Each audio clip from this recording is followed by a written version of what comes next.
now it's getting summer, hopefully, I wanted to do an experiment to see whether you could put Recover in a water bottle. So normally we use a shaker, which is great because it's got one of those blending balls in, but for convenience I thought whether maybe you could put it in one of these.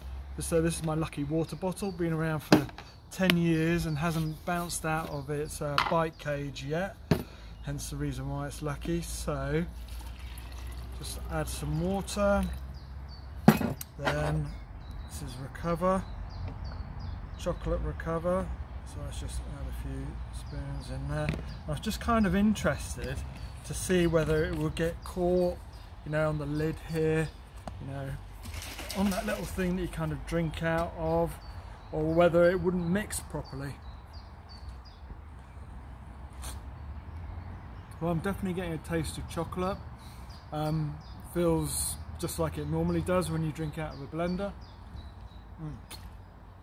or a shaker, in terms of it's not getting caught at the bottom either. So I'd say yes, you can.